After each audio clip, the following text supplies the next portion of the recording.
All right, 097. We're going to go over Article 2 for you. 2. This is your argumentative paper. Should college tuition be free, paid for by the state government? This is your works cited information. You're copying and pasting that directly into your works cited page. So the work's been done for you. Your job is to alphabetize it. Using the alphabet, which goes first? This entry, or does the entry from Article 1 go first? Or does the entry from Article 3 go first? Your parenthetical reference here, if you were to cite this source in your essay, will be Driscoll and Clapp, page 1. It's on the internet. It is just a one-page article, though you will see that in this Word document it goes on several pages. Pro will be highlighted in yellow, con will be highlighted in blue, and neutral information will be in green. Comments are in the side margin. Free college tuition, an overview. Between 2011 and 2012, and 2016 and 2017, tuition and fees increased by 9% at four-year public universities, by 11% at two-year public colleges, and by 13% at private nonprofit four-year institutions, after adjusting for inflation. In 2016, students graduated with an average of more than $37,000 in loans for an undergraduate degree. In 2005, the Educational Policy Institute conducted a study of college affordability among 16 international jurisdictions. The United States ranked in 13th place, surpassed by countries such as Ireland, Germany, and Canada. Furthermore, in contrast to the U.S. steep college costs, tuition is free in Finland, Belgium, and Sweden. So there's some information that you could possibly use for your pro, if you're a pro person. Talk about inflation, talking about the increased college tuition cost for U.S. students. Next paragraph. In many aspects, the four-year college degree has essentially replaced the high school diploma as a necessary preparation for a career in the modern information economy. Higher order skills, including critical and creative thinking abilities, are often required to compete globally. Yet many students in the U.S. cannot afford the tuition to achieve these skills. Consequently, they are unable to attend a college and end up dropping out due to exorbitant costs or rack up large amounts of student loan debt. According to the Organization of Economic Cooperation and Development, the U.S. ranked 19th out of 28 developed nations in college graduation rates. Let's take a look at that a little bit closer. So in our modern times, a college degree is almost as necessary as a high school diploma, particularly if you're going to go in to do something with tech. All right, that is what we're getting into, modern information economy. You need that higher education to get hooked up with people in those jobs to make the bank.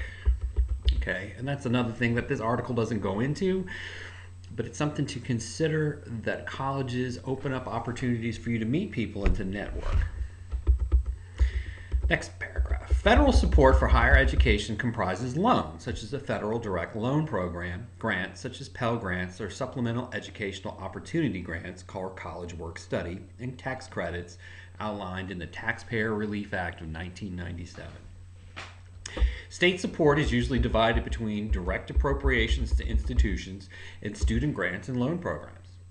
During an economic downturn or recession, educational funding is often susceptible to cuts because it's viewed as a form of discretionary or elective spending. Support for education has proven beneficial for both society and the economy. A college degree helps raise the standard of living for preparing students for jobs that pay for better salaries, which in turn provides more tax revenue and personal fulfillment. Higher education levels are also associated with better health outcomes and greater community engagement. So this down here at the bottom, college degree helps raise the standard of living. It's basically saying that the more education you have, the more money you're going to make. And that is something you can look up for yourself. The more education you make, the more bank you make. They are correlated positively. They both go up. Okay, so we're going to break down some terms here and their histories before we finish this argument or this article. Understanding of the discussion. Federal Direct Loan Program. Program managed by the U.S. Department of Education that makes available subsidized Stafford loans to lower income students and unsubsidized Stafford loans to all students. This is part of the article is breaking down what's already there. We have a system in place to help people pay for college. However, it's outdated. And this goes over all of these particular histories and how it works. However, you do have to pay all this stuff back. This is not something you get for free. Low interest plus loans are available for parents and graduate or professional students. Other federal loan programs include the Federal Family Educational Loan Program that provides the Stafford and Plus loans for qualifying private lenders, and the Perkins Loan Program, in which funds are awarded directly to institutions to provide low-interest loans to the neediest students on their campuses. The GI Bill, you probably know about this one. Also known as the Servicemen's Readjustment Act program enacted by FDR in 1944, provided tuition benefits for veterans of World War II. By 1956, 7.8 million veterans participated in this program. This program is involved into the Montgomery GI Bill of 1984 and then the 9/11 Bill of 2008. Higher Education Act. Legislation passed in 1965 that authorized federally funded student grants and loans. It must be reauthorized by Congress every 5 years. It was the last time it was reauthorized was in 2008. Information economy, also called the knowledge-based economy, the current state of global affairs that demands higher order thinking skills, rather than the traditional physical skills needed to advance industrialization in past centuries. Pell Grants and Supplemental Educational Opportunity Grants. These are all federal grants to qualifying students that are based on income. Grant money does not have to be paid back. Unlike the other loans, if you're fortunate enough to get a grant, you don't have to pay those back while you're going to college. And lastly, Taxpayer Relief Act of 1997. This program enacted two separate tax credits, the Hope Scholarship Tax Credit, which gives you $1,500 per year for first 2 years of college, and the Lifetime Learning Credit, which gives you 20% of college costs for adult learners. History. Okay, so this part of the article is going to go into the history of it.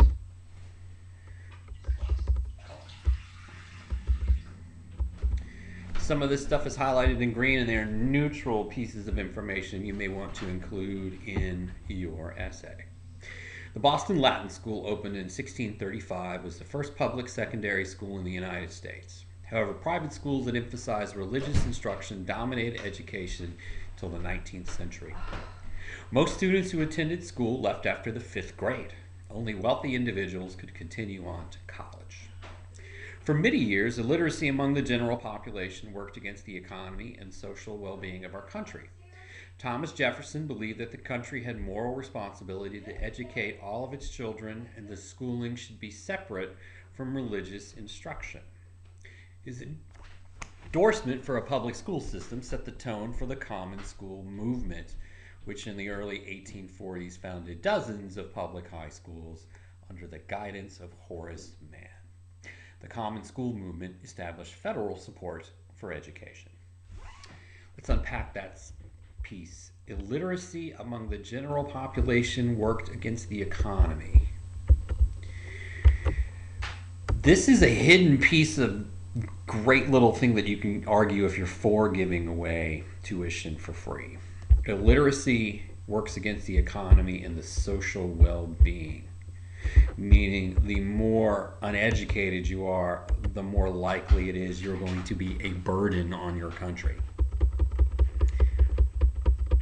As the country shifted from agrarian economy, that means farming, to an industrialized economy, manufacturing, new technical and scientific skills were in demand.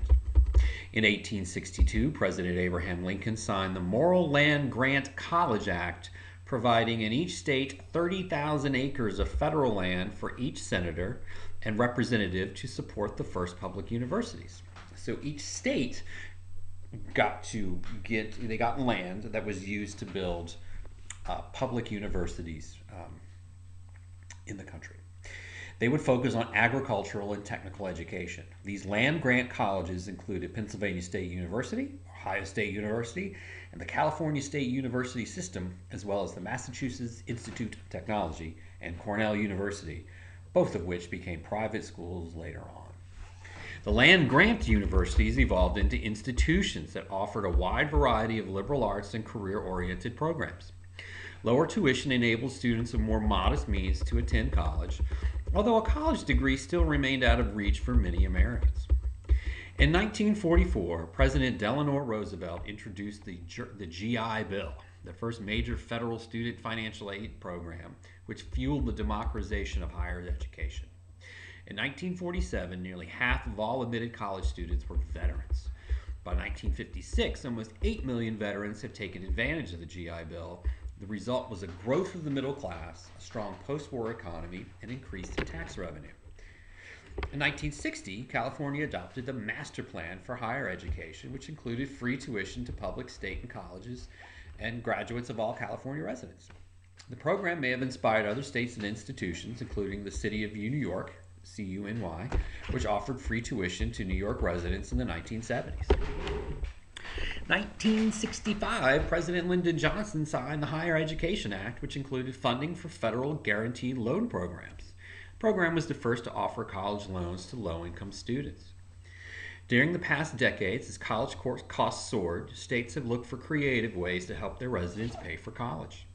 In 1990, Indiana created the 21st Century Scholars Program, which requires a commitment from students beginning in the 7th grade to fulfill certain obligations, including a pledge to remain drug-free in exchange for 4 years of free tuition to state colleges, or the equivalent benefit for private schools.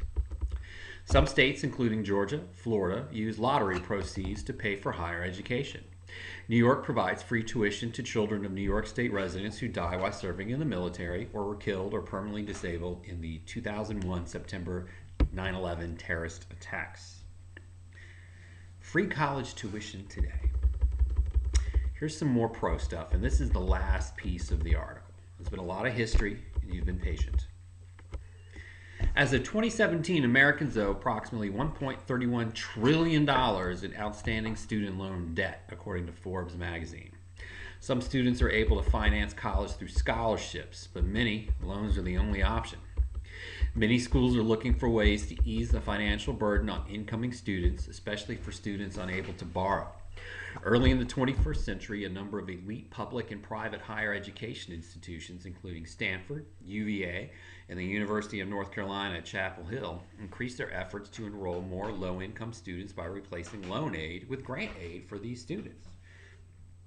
In 2005, Massachusetts implemented the John and Abigail Adams Scholarship Program, which provides a tuition waiver for up to 8 semesters of undergraduate education at state colleges for students whose scores on the Massachusetts Comprehensive Assessment System qualify them for the program. Other state programs, including Utah's New Century Scholarship and Minnesota's Achieve Scholarship Program. In 2014, the state of Tennessee launched the Tennessee Promise Scholarship, which offered free tuition at a state community college or technical school for Tennessee residents who had recently graduated from high school. In 2017, state lawmakers approved legislation that would expand the Tennessee Promise program to all adults who do not already hold an associate's degree or bachelor's degree, beginning in the 2018 fall semester. Again, these are all newer ventures for colleges and states where they're trying to give out as much free education as they can, particularly to people who can't afford it. Why? Because it benefits the whole country in the long run, because it increases not only your education, but it increases the middle class wealth, which is taxable. And B, you start contributing to your own community. So this is a benefit to most of these states. Last few pieces. We got 3 short paragraphs to go. In 2015, the city of Chicago implemented its STAR Scholarship Program, which offers free tuition at state community college to all public high school students who earned a B average or higher. Within 2 years of the program's implementation by the Chicago Mayor Rahm Emanuel, approximately 1,000 students each year, representing about 5% of each Chicago public schools graduating class, took advantage of the program. Most star scholars use the program to obtain an associate degree before transferring to a four-year college or to the workforce. In 2017, San Francisco Mayor Ed Lee announced that the City College of San Francisco would be tuition free for city residents, making it the first free community college in the U.S. During the 2016 election campaign, both Bernie Sanders and Hillary Clinton proposed plans to ensure college affordability for American students. Both Sanders and Clinton proposed eliminating college tuition at in-state public colleges and universities for families earning $125,000 or less each year. These essays and any opinions or information herein are the creation of the service of the author and do not reflect the opinion of the EBSCO Information Services. And then there's a bibliography of all the things this author read for this particular research. Okay, so that gives you some more background about free college tuition in this country and other ways that college tuition has been paid for in this country. So I'm going to include the document link in the description of the video, as well as in your assignment for you to access. Good luck. We'll talk later.